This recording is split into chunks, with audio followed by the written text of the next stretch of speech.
చూస్తున్నారు Telangana Samachar. Karimnagar MLA camp కార్యాలయంలో media సమావేశంలో మాట్లాడుతున్న ఎమ్మెల్యే గంగుల కమలాకర్. ఇనాగ్రేట్ చేసి రావడానికి ఆలస్యమైంది అన్నదా భావించి కూడా చెప్పుకుంటూ, ముఖ్యంగా ఈరోజు కరీంనగర్ జిల్లా గౌరవ పత్రికా సోదరులందరూ కూడా సమావేశం ఏర్పడిసే ముఖ్య కార్యక్రమం ఏంటంటే, మీ అందరితో కలవాలి, మీరు కూడా ఈ జిల్లా ఈ నగరం యొక్క అభివృద్ధిలో భాగస్వాములే కాబట్టి సో మీతో కలుసుకోవాలనే ఉద్దేశంతో ఈరోజు కలవడం జరిగింది.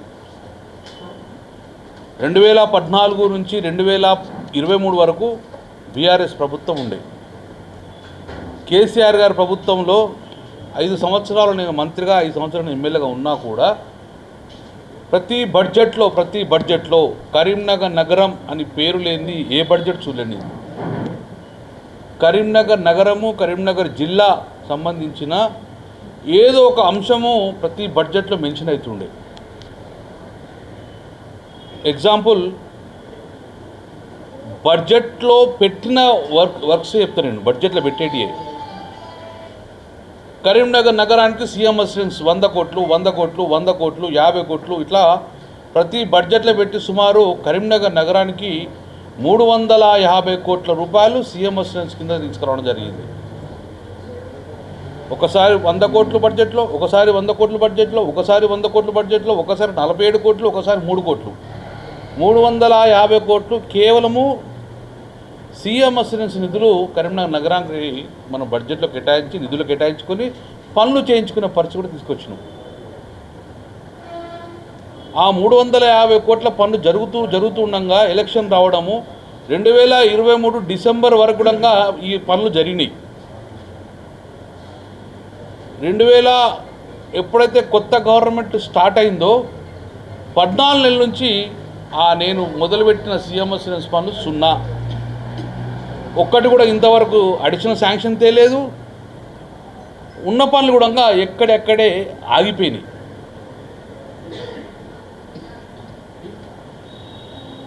సరే, ఈ బడ్జెట్లో ఒక 100 కోట్లు పెడతారు కావచ్చు, కార్పొరేషన్లు కానీ మున్సిపాలిటీ కానీ ఒక 100 కోట్లు 50 కోట్లు పెడతారు కావచ్చు. ఈ 50 కోట్లతో పాటు పాత పనులు రివ్యూ చేస్తారు కావచ్చు. ఇక్కడ జిల్లా మంత్రులు, గొప్ప మంత్రులు ఉన్నారు కదా, కొట్లాడి తీసుకొస్తారు కావచ్చు అని ఆశపడ్డాం. 0 బడ్జెట్లో కరీంనగర్ నగరానికి, కరీంనగర్ జిల్లాకు 0. ఇప్పటికీ నేను ఈ కరీంనగర్ నగరం యొక్క అభివృద్ధి గురించి డిమాండ్ చేస్తున్నా. నువ్వు తెత్తవో సత్తవో సంబంధం లేదు, తర్వాత విషయం. ఫస్ట్ గతంలో 350 కోట్ల రూపాయల నిధులు తీసుకొచ్చినగా నేను ఆ బ్యాలెన్స్ వర్క్లు కంప్లీట్ చేయమని చెప్పేసి నేను డిమాండ్ చేస్తున్నా. అతనికి కావాల్సిన నిధులు సమకూర్చండి ప్రభుత్వ పరంగా.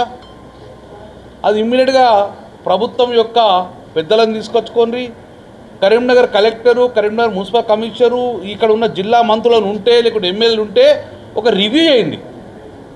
నేను గతంలో కూడా ప్రతి నెల కోసం రివ్యూ చేద్దు, మెడికల్ మీద రివ్యూ చేద్దు, టౌన్ డెవలప్మెంట్ రివ్యూ చేద్దు, అగ్రికల్చర్ మీద రివ్యూ చేద్దు, కరీంనగర్ నగరానికి నీళ్లు, కరీంనగర్ కాన్స్టిట్యూన్సీకి నీళ్లు ఎట్లా రావాలో కూడా రివ్యూ చేద్దు, ఎందుకు రావు అని రివ్యూ చేద్దు, లాస్ట్ యూరియా బస్తాలు వస్తాయా లేవని రివ్యూ చేద్దు. కానీ లేవు, రివ్యూ లేవు. నీళ్ళు అత్తనే వెళ్తలేవు, ఎప్పుడు నీళ్ళు అత్తనే వెళ్తలేవు, ఏం యూరియా బస్తాలు ఉన్నది వెళ్తలేవు. కానీ నేను ఇప్పటికైనా దాని మీద ఏ బాధ్యులో మంత్రులు 3 2 నాకు ఎవరు బాధ్యులు కానీ కలెక్టర్ ఆఫీస్లో రివ్యూ పెట్టుకొని ఇవన్నిటికీ సమస్యకు పరిష్కారం చేయమని చెప్పి నెంబర్ 1 డిమాండ్.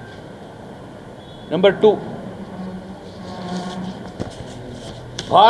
సౌత్ ఇండియాని, దక్షిణ భారతదేశంలో మొత్తానికి కూడా prestigious project for Telangana is Karimnagar Maner river front. It's a prestigious project. దాన్ని మొదటిసారి బడ్జెట్లో పెట్టినాం మేము. బడ్జెట్లో ఈటల రాజేందర్ మంత్రి గారు ఉన్నప్పుడు అనౌన్స్ మాట్లాడిండు కూడా ఫైనాన్స్ మినిస్టర్గా, ఇంత బడ్జెట్ పెడుతున్నామని చెప్పేసి అనౌన్స్ చేసిండు. దాని తదనంతరం బడ్జెట్లో పెట్టిన ప్రకారము మొదటి జీవో మానేర్ రివర్ ఫ్రంట్కు, నాటి కేబుల్ బ్రిడ్జ్ అంటలేండి, ఇంకా ఓన్లీ మానేర్ రివర్ ఫ్రంట్కు 9/6/2021 సంవత్సరంలో కరీంనగర్ మానేర్ రివర్ ఫ్రంట్కు 310 కోట్ల 464 రూపాయలు, 311 కోట్లు అనుకోర్రి. మొదటి విడతగా శాంక్షన్ చేసినాము 2021 6/9 నాడు జీవో నెంబర్ 215. దాని ప్రకారము 310 కోట్లు తీసుకొచ్చినాం. స్టార్ట్ చేసినాం పనులు తుది మేరగా జరుగుతున్నాయి. ఇబ్బంది పడుతున్నది అన్న కూడా ఇమ్మీడియట్గా మళ్ళీ అందులో ఇన్వాల్వ్మెంటు మున్సిపాలిటీ ఎంఏయుడి మున్సిపాలిటీ కూడా ఇన్వాల్వ్మెంట్ అయింది. ఇక్కడ ఉన్న డ్రైన్ వాటర్ పోతుంది కాబట్టి మళ్ళీ సర్ప్లస్ అమౌంట్ కావాలి, పన్ను కంప్లీట్ కావాలంటే మళ్ళీ నేను అప్పుడు సుధాసుబ్రహ్మణ్యం కేసీఆర్ గారు తీసుకొచ్చి కరీంనగర్ దింపి మళ్ళీ 210 కోట్ల రూపాయలు నేను శాంక్షన్ చేసుకోవడం జరిగింది. మళ్ళీ మున్సిపల్ అడ్మినిస్ట్రేషన్ నుంచి 100 కోట్ల రూపాయలు కూడా మున్సిపల్ అడ్మినిస్ట్రేషన్ తోటి మనం జీవో తీసుకోవడం జరిగింది. అది టూరిజం డిపార్ట్మెంట్ నుంచి జీవో నెంబర్ 181 2023 సంవత్సరం 7వ నెల 100 కోట్ల రూపాయలతో మనము టూరిజం సంబంధించిన 100 కోట్లు డివైడ్ చేసినాం. అటు 544 కోట్లు, ఇది 100 కోట్లు, 644 కోట్ల రూపాయలు పనులు జరుగుతున్నాయి. ఇప్పుడు స్టార్ట్ అయినాయి. ఈ బడ్జెట్లో ఇంకా రిమైనింగ్ అమౌంట్ ఒక 100-200 కోట్లు పెడతారని ఆశపడతాను. టోటల్ ప్రాజెక్ట్ కాస్ట్ 850 850 నుంచి 900 కోట్లు అయితే మొత్తం కంప్లీట్ అయిపోతుంది, ప్రజలకు అందుబాటులో వస్తాయి. కానీ ఈ బడ్జెట్లో కూడా దానికి ఆన్గోయింగ్ వర్క్స్ డెఫినెట్గా ఏ ప్రభుత్వమైన ఆన్గోయింగ్ వర్క్ కంప్లీట్ కోసము బడ్జెట్ కేటాయిస్తారు. ఆన్గోయింగ్ వర్క్ ఉన్న మానేర్ రివర్ ఫ్రంట్ను పక్కకు పెట్టేసిండ్రు, మూసీనికి ఇప్పుడు ప్రపోజల్ స్టార్ట్ చేసింది. ఈ బడ్జెట్లో ఇచ్చి మొత్తం కంప్లీట్ చేస్తారని చెప్పి ఆశపడ్డాం. కానీ గుండుసున్న మానేర్ రివర్ ఫ్రంట్కి ఇచ్చారు. సరే, నేనేం డిమాండ్ చేస్తున్నా అంటే, నువ్వు గుండుసన్న ఇచ్చినా పర్లేదు, నేను 544 కోట్ల రూపాయలు ప్లస్ 644 కోట్ల రూపాయలు నిధులు ఇచ్చినా కదా, దయచేసి తొందరగా కంప్లీట్ చేయండి, వెంటనే కంప్లీట్ చేయండి. 100 కోట్ల రూపాయలతోటి నేను బిగ్ బోన్ స్టార్ట్ చేసి డైరెక్ట్ వెళ్ళి ఇప్పుడు మేము సౌత్ కొరియా కూడా పోయి మొత్తం ప్రాపర్టీ చేసి ఆల్రెడీ ఫౌండేషన్ చేయగానే స్విచ్ ఆఫ్ చేసినట్టే కొత్త గవర్నమెంట్ రాగానే పనులు బంద్. అప్పటి నుంచి ముందు కూడా పోలే, ₹1 కూడా నిధులు ఇవ్వలే.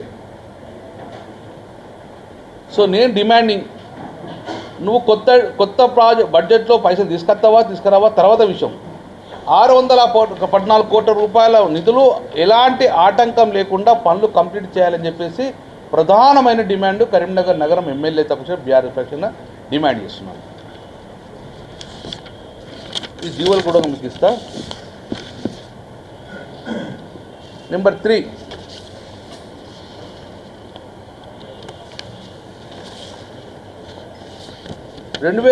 సంవత్సరంలో 2009లో అప్పుడు ముఖ్యమంత్రి రాజశేఖర రెడ్డి గారు కొన్ని వర్క్స్ ఇక్కడ స్టార్ట్ చేసిండ్రు. ఎగ్జాంపుల్, ఈ కళాభారతి బాగాలేదు అని ఆనందవర్షిణి అని వర్షించవచ్చు మేబీ, అంతే కదా. దాన్ని 2009 సంవత్సరంలో ఎస్ఆర్ఆ కాలేజీలో ఒక అద్భుతమైన ఆడిటోరియం కడదామని చెప్పేసి ఫౌండేషన్ వేసి కొన్ని కాలమ్స్ లేపిన తర్వాత నేను దాన్ని కూలగొట్టలే, నిన్ను దాన్ని కంటిన్యూ చేసిన. గొప్పగా స్టార్ట్ చేసిండు శ్రీధరబాబు మంత్రి ఉన్నప్పుడు స్టార్ట్ చేసిండు చెప్పేసి నేను దాన్ని కంటిన్యూ చేసి 13.5 కోట్ల రూపాయలు నిధులు పెట్టేసి పనులు స్టార్ట్ చేసిన. ఒక స్లాబ్ అయిపోయింది, ఒక అత్యుత్తమైన ఆడిటోరియము హై టెక్నాలజీతో కట్టిన. కదా దాన్ని ఆపేసి ఇప్పుడు మూలకు వారేసి పక్కకు వారేసి లేదు. దాన్ని నేను డిఎంఎఫ్కి కానీ ఎస్డిఎఫ్లో కానివ్వండి నిధులు సమకూర్చి పెడితే కూడా ఇప్పుడు ₹1 నిధులు లేకుండా పక్కకు వారేసి, ఇంటిగ్రేటెడ్ మార్కెట్ అత్యాసంగా తయారు చేసుకున్నాం, పట్టణ ప్రగతిలో తీసుకున్నాం, అవి కూడా అన్ని అర్థాంతంగా ఆపేసింది. నేను ఏమంటున్నా, కరీంనగర్ కాన్స్టిట్యున్సీ అనేది తెలంగాణలో భాగం కాదా? ఒక అద్భుతమైన డెవలప్మెంట్ అయ్యే సిటీ కాదా ఇది? అద్భుతంగా డెవలప్ చేసినాం కదా. గంగుల కమలాకర్ ప్రతిపక్ష ఎమ్మెల్యే అంటే ఒక నిధులు రావా ఇక్కడికి? పనులు ఆగిపోతాయా? అర్థాంతంగా ఆపేస్తారా? అన్ని పనులు ఆగిపోయినాయి, నిధులు కేటాయిస్తలేరు. కేటాయించిన నేను తెచ్చిన నిధులు కంటిన్యూ అయితే లేవు. అందుకే 1, 2, 3 రికమెండేషన్ నేను కలెక్టర్ గారికి ఇచ్చడం జరిగింది. You are the head of the administration, ఇవన్నిటిని రివ్యూ చేసి పనులు కొనసాగించాలని చెప్పినాం. మానేర్ రివర్ ఫ్రంట్లో లైట్లు వెలిగించడానికి కూడా దిక్కులేదు. కరీంనగర్ నుంచి సిరిసిల్ల రోడ్ వరకు కూడా అద్భుతమైన లైట్ ఇన్ఫ్రాస్ట్రక్చర్ అయితే అక్కడ లైట్ జరుగుతుంది బిక్కు బిక్కు అంటూ ఉన్నాయి. పట్టించుకున్న నాతు లేదు, అనాథగా మారిపోయింది కరీంనగర్ నగరం, కరీంనగర్ జిల్లా. ఇది చూస్తూ ఊరుకునే పరిస్థితి లేదు. డెఫినెట్గా ప్రజల పక్షాన డిమాండ్ చేస్తాం, ఎట్టి పరిస్థితుల్లో పాత పనులు కొనసాగి కంప్లీట్ చేయండి, కొత్త పనులకు నిధులు తీసుకురండి. ఇది మా ప్రధాన డిమాండ్. అమృత వర్షం అది రైట్. ఏ జీవో వచ్చినా, ఏ శాంక్షన్ వచ్చినా, ఏ రోడ్ వచ్చినా కరీంనగర్ నగరం పేరు ఉంటుండే. ఇంటిగ్రేటెడ్ వాళ్ళు స్కూల్స్ పెడతాను, ఒక్కొక్కటి 200 కోట్లతోటి. ఉత్తర తెలంగాణ అద్భుతమైన డెవలప్డ్ అయిన కరీంనగర్ టౌన్ కూడా ఇంకొకటి శాంక్షన్ చేయలేదు. అంటే గంగుల కమలాకర్ ఎమ్మెల్యే ఒకటి ఇక్కడ ప్రజలు లేరా? తెలంగాణ ప్రజలే కదా, బిడ్డలు తెలంగాణ ప్రజలే కదా, ఎందుకోసం 200 కోట్లు శాంక్షన్ చేయలేదు? ఎందుకు ఇంటిగ్రేటెడ్? అంటే మీరు రాజకీయంగా మేము చూలే. ఆ రోజు కూడా ఇంకొక ముఖ్యమంత్రి కేసీఆర్ ఉన్నప్పుడు దళిత బంధు కూడా బట్టి విక్రమార్క గారు కూడా దళిత బంధు శాంక్షన్ చేసిండు. ప్రతిపక్షం ఈ పక్షం చూలే. తెలంగాణ సమాజం మొత్తం కూడా ఉండాలని చెప్పి చిత్రంగా ఈరోజు అన్నిటికీ శూన్యం పెట్టేసింది. ఇది ఒకవైపు కరీంనగర్ నగరం అన్ని రకాలుగా వెనకేసుకున్నారు. ఇప్పుడే గ్రామాలలో పోయొచ్చిన సాగునీరుకి ఇబ్బంది. గతంలో ఎస్ఆర్ఎస్ నుంచి నీళ్ళు వచ్చినప్పుడు 116 అనే క్రాస్ రెగ్యులేటర్ గారు జంక్షన్, అది ఆ క్రాస్ రెగ్యులేటర్ జంక్షన్ నుంచి D86, D83, D83 నుంచి డైరెక్ట్ పోతే Manthani side, D86 Peddapalli side, D89 LMD side వస్తుంది. అక్కడ సమతుల్యంగా పాటించడం వల్ల ఇప్పుడు రోజు కరీంనగర్ మండలంలో అన్ని కూడా పంటలు ఎండిపోతాయి. లాస్ట్ 2 విడతలు పుట్టకచ్చిన దశ అంటారు దీన్ని నీళ్ళు లేకపోతే ఇంతవరకు చేసినట్టుగా వృధా అవుతుంది. కాబట్టి ఈ 2 తళ్ళు కూడా నీళ్ళు ఇవ్వమని చెప్తుండగా ఈరోజు నీళ్ళు ఇచ్చే పరిస్థితి లేదు, పంటలు ఎండుతుంది. చాలా బాధాకరం. సమన్వయం లేదు, ఎవరిని చేతిలో కట్టుంటే వాందికే నీళ్ళు అన్నట్టు అధికారులంగా ఇట్లా చూస్తూ కూర్చుంటే డెఫినెట్గా మేము ఇది వార్నింగ్ ఇస్తున్నాం అధికారులకు కూడా. 100% క్రాస్ రెగ్యులేటర్ కాడ వస్తాం, నిఘా ఉంటుంది. ఒక్క మా వాట తక్కువ చేసిన తీవ్ర పరిణామం ఉంటే గేట్లు ఎత్తేస్తాం, అవసరం ఉంటే గేట్లు పలగొడతాం. కానీ ఒక్క బొట్టు కూడా మాకు రావాల్సిన వాట రాకపోతే సీరియస్గా అధికారులు హెచ్చరిస్తున్నాం మేము. ఇటు మంత్రి ఉన్నాడు, ఇటు అధికార పార్టీ ఎమ్మెల్యే ఉన్నాడు, నీళ్ళు తీసుకుపోతా అంటే కుదరదు. తీవ్ర పరిణామాలు అధికారులు హెచ్చరిస్తున్నారు ఈరోజు. అసలు అధికార పార్టీ సభ్యులు ఉన్నారా తెలంగాణ కరీంనగర్లో? ప్రభుత్వం నడుస్తుందా ప్రభుత్వం? కరీంనగర్ ఎల్ఎండిలో ఈరోజు 8 TMS నీళ్ళు ఉన్నాయి. ప్రజెంట్ ఇప్పుడు 8 TMS నీళ్ళు ఉన్నాయి. అందులో 2.5 TMS డెడ్ స్టోరేజ్, అంటే సుమారు 5.5 నుంచి 6 TMS నీళ్ళు వాటర్ ఉన్నాయి. ఇప్పుడు ఈ రోజు నుంచి నీళ్లు కంటిన్యూగా పోతున్నాయి కిందికి బిలో ఎల్ఎండి. 31 మార్చి వరకు కూడా ఈ నీళ్ళు పోతే 3.5 TMS వెళ్ళిపోతాయి అధికారుల లెక్క ప్రకారం. ఎక్కువ పోతాయి కావచ్చు కానీ 3.5 TMS పోతాయి. అంటే ఈ 5.5 TMS 3.5 TMS పోతే మిగిలేటి 2 TMS నీళ్ళు, రైట్? 2 TMS. ఆ రోజు కేసీఆర్ గారి ప్రభుత్వము ఈ ఎల్ఎండి అనేది తాగునీరుకు సాగునీరుకు ఇబ్బంది అయింది కాబట్టి 12 TMS నుంచి తగ్గరాదు అని చెప్పేసి జీవోడం ఇచ్చడం జరిగింది. కానీ ఈరోజు 31 మార్చి వరకు నీ ట్యాంకులో ఉండే నీళ్లు 2 TMS.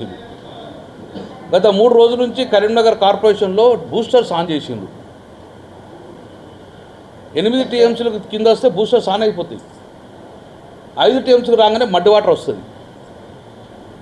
ఇప్పుడు నువ్వు తేలుకోకపోతే, ఒకవేళ నువ్వు తెలివి ఉండి ఇప్పుడు మేలుకోకపోతే కరెక్ట్ 1 month లోపలనే కరీంనగర్ ప్రజలకు డైలీ వాటర్ ఇచ్చిపెట్టు, నీళ్ళు ఇచ్చే పరిస్థితి రాదు. నేను ఆ రోజు ప్రభుత్వంలో ఉండగా 8 TMS 9 TMS తగ్గకుండా చూసి ఇమ్మీడియట్గా మిడ్మా నుంచి నీళ్లు డ్రా చేసినాడు. కిందికి వెళ్ళి పోయినా మధ్య వాళ్ళు రైతాంగమే ఎదురు నుంచి కూడా మనకు డ్రా చేసి ఈరోజు ఆ లొల్లికి మొన్న 2.5 TMS 2500 క్యూసెక్స్ ఇప్పుడు స్టార్ట్ చేసిండ్రు. అది కూడా 3 TMS వస్తాయి. ఎన్ని చేసిన కూడా ఈ మార్చ్ ఎండింగ్ వరకు నాకు తెలిసి 6 కన్నా ఎక్కువ TMS ఉండదు. ఇందులో రెడ్ షోర్ కాక 4 TMS తోటి కరీంనగర్కి ఏం నీళ్ళు ఇస్తావు బూస్టర్ పంప్ తోటి? సో నేను డిమాండ్ చేస్తున్నా, ఈ ఇక్కడ ప్రభుత్వ పెద్దలు ఉంటే వినండి. ఎవరు గంగుల కన్నా కోపం ఉంటే తిట్టండి, కానీ కరీంనగర్ నగర ప్రజలకు ఎప్పుడంగా తాగునీరుకు ఇబ్బంది రానియకండి. మేము డైలీ వాటర్ ఇద్దామని చెప్పి డైలీ వాటర్ ఇచ్చినాం. కొన్ని ప్రాంతాలలో 24 గంటలు నీళ్ళు ఇవ్వాలని చెప్పి నాకు కల కాబట్టి 24 గంటలు నీళ్ళు కూడా మొన్న కేంద్ర మంత్రులు ఓపెన్ చేసుకున్నాం. 24 గంటలు ఎప్పుడు నల్ల తెప్పితే నల్ల రావాలి. ఇక ఎల్ఎండీలో నీళ్ళు లేకపోయి ఎప్పుడు నల్ల ఇప్పుతావు, ఎప్పుడు నీళ్ళు పోతాయి. కాబట్టి నేను ఐఎమ్ డిమాండింగ్ గవర్నమెంట్, సాయంత్రం 5 o'clock కలెక్టర్ వెళ్తున్నాం ఈ ఇష్యూల్ని. కలెక్టర్ను కమిషన్ అందరూ మీటింగ్ పెట్టుకోమన్నాం. ఎవరు పెట్టేదాళ్ళు మరి ఏం చేస్తాము, ప్రభుత్వం ఉన్నదా లేదా ఎవరు పెట్టేటట్లేని పరిస్థితి. కాబట్టి నేను డిమాండ్ చేస్తున్నా, కరీంనగర్ నగర ప్రజలకు బిందెలు గిట్ట బయటకు వస్తే నీళ్లు లేవు అని చెప్పి బయటకు వస్తే 10 సంవత్సరాలు ఒక బిందె పెట్టారు, ఒక ట్యాంకర్ లేకుండా ప్రతిరోజు నీళ్ళు ఇచ్చినాం. నీళ్లు గిట్ట ఒకవేళ బయటకు వస్తే ప్రభుత్వం మీద తీవ్రంగా అవడంగా ఈరోజు హెచ్చరించడం జరుగుతుంది. వెంటనే ఎట్లా సాగునీరు మీరు అయితే లేదు, ఫెయిల్ అయింది, పంటలు ఎండిపోతున్నాయి. మేము అనలే, అధికార పార్టీ ఆ సభ్యులే ఈరోజు స్పీకర్ గారు ముందట 0 hourలో అందరూ కూడా మాట్లాడింది మా పంటలు ఎండిపోతున్నాయి అని చెప్పి అధికార పార్టీ ఎమ్మెల్యేలు అన్నారు. కాబట్టి ఎక్కడ సాగునీరు ఎట్లా ఫెయిల్ అయిన మీరు, తాగునీరు ప్రజలుగా అవసరపడంగా తాగునీరుకి ఇబ్బంది కాకుండా ఎల్ఎండి మీద ఆధారపడ్డది, ఎల్ఎండి మీద మిషన్ భగీరథ ఆధారపడ్డది, కరీంనగర్ కార్పొరేషన్ ఆధారపడ్డది. Back water of the Ellagandala నుంచి పడితే అక్కడ మండలాలు 3-4 మండలాల కూడా back water of the LMD నుంచి నీళ్ళు అందుకుపోతాయి. కాబట్టి ఇవన్నిటి కూడా మండుతున్న ఎండలు ఇప్పుడే పరిణామం తీసుకొని అధికారులు అప్రమత్తం చేయండి. అధికారులు అప్రమత్తం చేసే బాధ్యత మంత్రులది. ఏ మంత్రులు తెలియదు, శ్రీరబాబా, ఉత్తమ్ కుమార్ రావు, పున్నప్ర ఎవరు తెలియదు. కానీ ఎవరైనా కానీ ప్రభుత్వం వెంటనే స్పందించండి. వీలైతే మీకు చేతనైతే హైదరాబాద్లో కూర్చొని కరీంనగర్ నగరానికి నిధులు తీసుకురండి. ఇవన్నీ డిమాండ్ల గుణంగా మీకు చెప్పడం జరుగుతుంది. This is the Karimnagar issue. రెండో ఇష్యూ, ముఖ్యమంత్రి రేవంత్ రెడ్డి గారు, గంగుల కమలాకరు, శ్రీనివాస్ యాదవ్ పేరు పెట్టుకొని బీసీ నాయకులు మీరు ఎట్లా చెప్తే అట్లా అని తేనె మాట చెప్తే నమ్మినాం. నిజంగానే ఇంత ప్రేమ వస్తుందా మా రేవంత్ రెడ్డి గారికి బీసీల మీద అని. శభాష్, 42% రిజర్వేషన్లో మా వద్ద భాగస్వామ్యం తీసుకున్నాం, సూచనలు ఇచ్చినాం, ముందుకు వెళ్ళాలని కోరుకుంటాం, సక్సెస్ కావాలని కోరుకుంటాం. మా వర్గాలను ఎప్పుడు సంతోషపడుతుంటే ఇంప్లిమెంటేషన్ ఆఫ్ ద 42% అయినప్పుడు ఇక్కడ 42% స్థానిక సంస్థల్లో, 42% మున్సిపాలిటీల్లో, 40% రాష్ట్రంలో ఉన్న చైర్మన్లు, మేయర్లు 40% బీసీలకు ఇస్తే ఆ రోజు బిల్లు పాస్ అయ్యి 9th షెడ్యూల్ వచ్చిన తర్వాత అప్పుడు సంతోషపడుతుంది బీసీ వర్గాలు. ఆన్ రికార్డు చెప్తున్నాం, ఇప్పుడు చెప్తున్నాం అసెంబ్లీగా. మేము సంతోషపడాలంటే, మా వర్గాలు సంతోషపెట్టాలంటే చిత్తశుద్ధి పనిచేయమని డిమాండ్ చేస్తూ, మరి అదే స్ఫూర్తితో బడ్జెట్ చూస్తూ సున్నా. బీసీలకు బడ్జెట్ ఏం కేటాయించినావు సార్? బీసీలను మస్తు చూసుకుంటా అన్న వ్యక్తివి ఈరోజు బడ్జెట్లో కామారెడ్డి డిక్లరేషన్ ఏం చెప్పినావు? కేసీఆర్ ప్రభుత్వంలో అన్నీ కూడా కాంట్రాక్టులు పెద్ద పెద్ద నాయకులకు పోయినాయి. ఈరోజు 42% కాంట్రాక్టులలో మీకు వాటా ఇస్తే బీసీలకు జీవో ఇస్తా అన్నావు. తెలంగాణ వచ్చి ఇప్పటికి తెలంగాణ ప్రభుత్వం వచ్చి 14 నెలలైంది, కాంగ్రెస్ ప్రభుత్వం. ఈ 14 వర్కులు మొత్తం కూడా ఒక్కటి బీసీకి రాలే, ఒక్కటి బీసీ కేటాయించలేదు. మా మల్లన్న దేవుని రిపేర్ పని నడుతున్న మల్లన్న దేవుడు అది బీసీ వెళ్ళిపోయి కదా, ఆ వర్క్ వెళ్తురు కదా, ఆ వర్క్ బీసీలో కేటాయించలేదు. ఎవడైనా కానీ మా బీసీలు చేసుకుంటాం మేము, ఒక్కటి బీసీలకు కేటాయించలే. అంటే తెలంగాణలో ఏ వర్కులు వచ్చినా 42% మేము చెప్పుకున్నాం. మార్కెట్ కమిటీలో బీసీలకు రిజిస్ట్రేషన్ ఇచ్చినాం, వైన్సులలో బీసీలకు రిజిస్ట్రేషన్ ఇచ్చినాం. ఆ రోజు మీరు కాంట్రాక్ట్ ఇస్తున్నారు కదా, ఏ ఒక్క వర్క్ అయినా కాంట్రాక్ట్ రిజర్వేషన్ ఇచ్చిందా మీరు మాకు ఇంతవరకు? మళ్ళీ కాదే ఆంధ్ర రైతులన్నీ మొత్తం ఎత్తుకపోతారు.